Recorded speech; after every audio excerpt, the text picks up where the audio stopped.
नमस्कार दोस्तों, आप सभी का स्वागत है द न्यूज़पेपर में।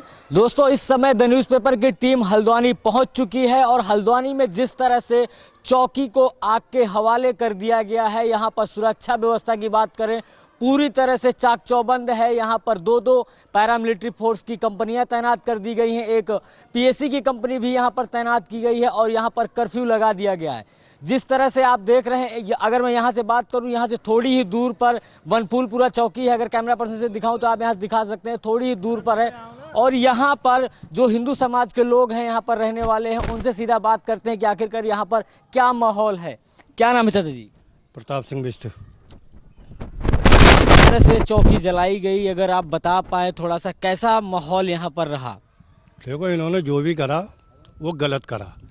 कानून अपना काम कर रहा था, कानून के दायरे में कर रहा था। एक नाजायज़ चीज़ थी, उसे जो उन्होंने अतिक्रमण करके वो करा था वो अपने हिसाब से कर रहे थे। इन्होंने चौकी की जला के बहुत गलत करा। विरोध करते उसका, वो चीज़ अलग थी, मगर इन्होंने जो पथराव करा, पत्रकारों को मारा, पुलिस वालों को मारा, जो आया उनको मारा, वो गलत करा।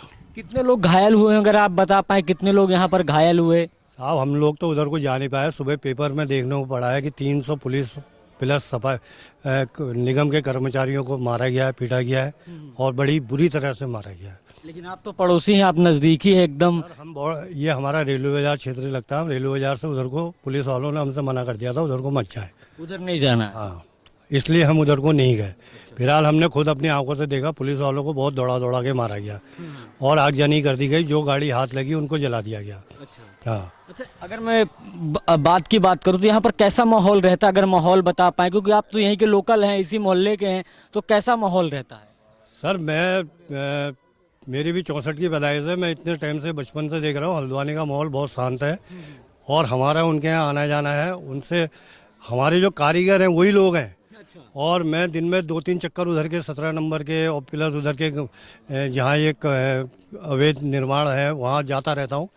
हम लोगों के बीच ऐसा कुछ नहीं है। अब लोग बात कहते हैं कि बाहर के अराजक तत्व आए हैं करके, जो भी है, मतलब जो भी हुआ है गलत हुआ। हाँ।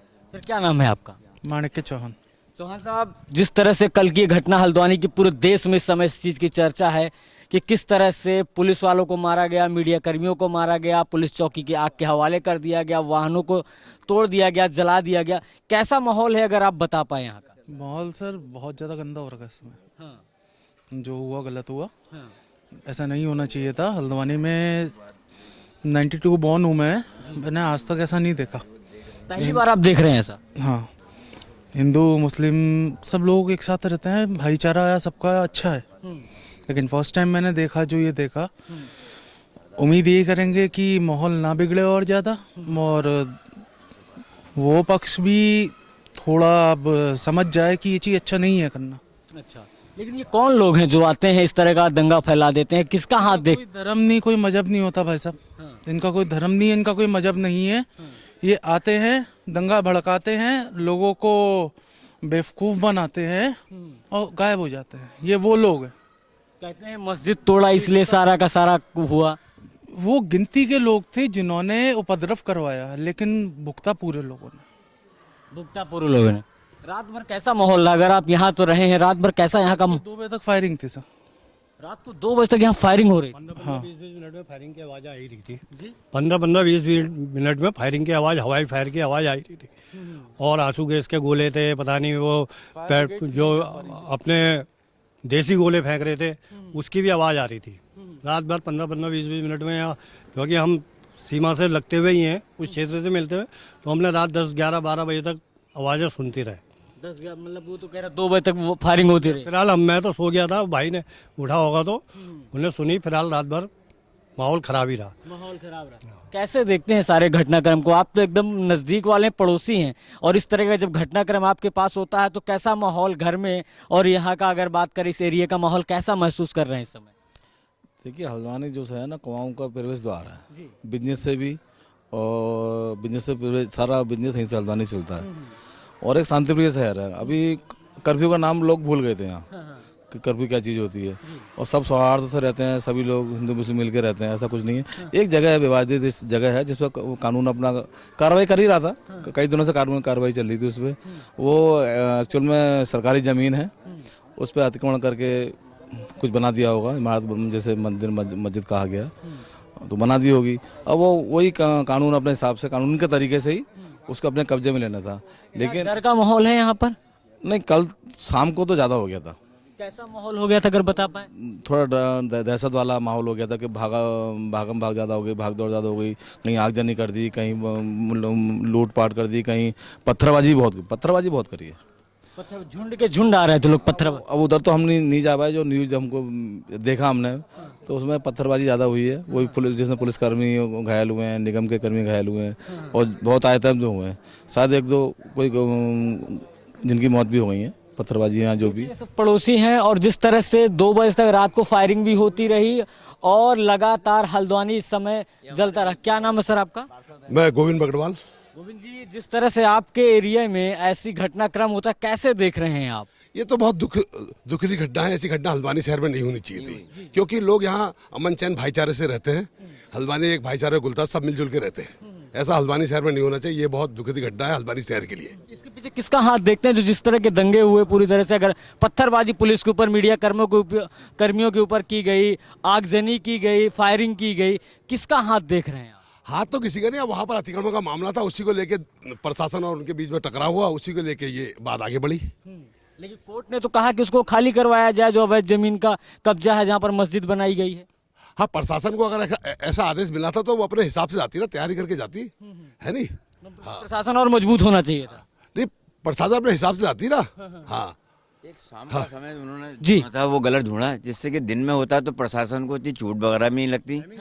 टाइमिंग गलत थी। टाइमिंग दिन में होता तो प्रशासन को गलियां कूचे ये पता रहता। अब वहाँ पता ही नहीं चला उनको भी। और फिर ईंटें पत्थर उन पर बरसाए गए। वो बाहर की पुलिस थी, उनको ज़रा दिक्कतें ये ज़्यादा हुई कि उनके चोटें भी लगी हैं। हॉस्पिटल में देख के आया हूँ, कई लोगों के हाथ पैर टूटे हैं, किसी के हाथ में लगी है, किसी के महिला को ज़्यादा लगी है। वहाँ पुलिस घायल बहुत हुए। घायल बहुत है। पुलिस घायल हुए अगर बता पाए? अखबार तो बता रहा 300 लोग घायल हुए हैं, करीब 300 लोग घायल हुए हैं। सब 300 लोग घायल हैं। अब हमारा लोगों से ये है कि शांति व्यवस्था बनाए रखें, है नहीं। और डर का माहौल महसूस हो रहा है क्योंकि अगर बाप कोई नहीं तो वो थोड़ी और का डर लगता है आदमी को, जिसको पता नहीं होता है। लेकिन अब हमारी तो लोगों से ये अपील है कि अपनी शांति व्यवस्था बनाए रखें। शांति व्यवस्था जी, क्या कह रहे हैं आप? देखिए, आप भारत में रहते हैं, हम भारत में रहते हैं। कानून से बढ़ के कुछ है नहीं है। तो आदमी को कानून की उसका पालन तो करना ही चाहिए। अतिक्रमण तो शहर में कई जगह हुआ है, उसमें हिंदू जगहों में भी हुआ है। लोगों ने अपने खुद घर के आगे तोड़फोड़ करी है ना। कोर्ट के आदेश को मानना चाहिए और ऐसे माहौल खराब करने से कुछ नहीं होगा। हम मिलजुल के रहना सभी चाहते हैं ना। अब और क्या, जिस तरह से बयान आ रहे हैं नेताओं के, अगर ओवैसी साहब की बात करें, कहते हैं हमारी मस्जिदें हटाई जा रही हैं। तो कहीं ना, मेरी बात सुनिए, कहीं ना कहीं जंगलात की जमीन थी, नगर निगम की जमीन थी, मंदिरों को भी हटाया गया है, लोगों के परिवारों को भी हटाया गया है ना। वो तो लोगों का काम है। जिन लोगों ने राजनीति करना है वो उनका काम है ना। हर पार्टी का अपना काम है ना। कई मंदिर हटेंगे, हो सकता है ये भी किसी क्या कहते हैं पार्टी का काम हो कि ये काम दिन में होना चाहिए था, रात को हो। इसका फायदा भी तो किसी न किसी पार्टी को पहुंचा ही होगा ना। इसका फायदा भी संविधान से बढ़ के कुछ नहीं है भारत में। जब आदमी संविधान को नहीं मानना, उसके लिए कोर्ट ने जो फैसला दिया कि ये जो अवैध निर्माण है इसको हटाया जाए, फिर तकलीफ किस बात की हो रही है? तकलीफ किस बात की नहीं है। ऐसा ना, कुछ लोगों की निजी प्रॉपर्टी है, क्या पता किसी ने बाहर से बुलाए, क्या हुआ। हमारे हल्द्वानी के लोग तो ऐसे नहीं है, हमारे हल्द्वानी के मुस्लिम भाई भी ऐसे नहीं है ना। तो जिन लोगों की जमीन जा रही थी, हो सकता है उन्होंने बाहर से किसी को बुलाया ना। नहीं तो हम भाईचारे से रहे हैं हमेशा। हमारे हल्द्वानी के मुसलमान भाई ऐसे नहीं है। नहीं है। हाँ। क्या कहेंगे जो पूरा का पूरा घटनाक्रम आप देख रहे हैं, लगातार हल्द्वानी फिर एक बार जल रहा है। इससे पहले जो सुप्रीम कोर्ट का फैसला बस्ती खाली कराने की बात चल रही थी आज से करीब 1 साल पहले, और 1 साल बाद ये घटनाक्रम हो जाता, कैसा माहौल है? नहीं, माहौल तो बहुत ख़राब कर दिया गया है। बाहर के आए हुए हैं कुछ उपद्रवी, उन्होंने माहौल ख़राब किया है जैसे बताया जा रहा है। हल्द्वानी में ऐसा नहीं होता है। उपद्रव गलत है, उपद्रव नहीं मचाना चाहिए बिल्कुल। हमारे यहाँ तो प्रोग्राम होते हैं, तो माहौल हमारे खराब यहाँ नहीं करना चाहिए फूलों की कभी भी। वर्षा करते हैं। किसका हाथ देख रहे हैं सब पीछे? किसका हाथ देख रहे हैं? नेताओं का ही हाथ होगा जी माहौल खराब करने में, और क्या होता है। जनता तो नहीं चाहती कभी भी माहौल खराब हो। जनता तो भाईचारा ही बना के रखना चाहती है। राजनीतिक पार्टी ने इसका फायदा इसमें उठाया। राजनीतिक पार्टियों का ही हाथ होता है माहौल खराब करने में। क्या लगता है कि जिस तरह से कोर्ट ने फैसला दिया कि ये जो असंवैधानिक जगह पर ये जो मस्जिद बनी इसको हटाया जाए, तो देश तो कानून से चलेगा, तो कानून को मानना चाहिए सबको। कानून को जरूर मानना चाहिए। कोर्ट का फैसला तो सर्वमान्य होता है, मानना ही चाहिए जरूर। अतिक्रमण तो गलत है, अतिक्रमण हटना चाहिए। भले ही मस्जिद हो, मंदिर हो, कुछ भी हो, उसमें अतिक्रमण तो अतिक्रमण है, हटना चाहिए जरूर। तो देखिए यहाँ की जनता है, जनार्दन है, लगातार आप देख रहे हैं हल्द्वानी की खबरें हम आप तक पहुंचा रहे हैं। हल्द्वानी की बात करें, यहाँ से थोड़ी दूर पर ही चौकी है और यहीं की ये सारे निवासी हैं और बता रहे हैं कि कैसी आप बीती है। जो सबसे बड़ी बात ये निकल के आई कि करीब करीब शाम 4 बजे से सारा घटनाक्रम शुरू होता है और रात को 2 बजे तक फायरिंग की आवाज़ें यहाँ पर सुनाई देती हैं। तो समझ लीजिए किस तरह का यहाँ माहौल है। बहरहाल बने रहिए द न्यूज़पेपर के साथ। मैं हूँ राजवीर। जय हिंद।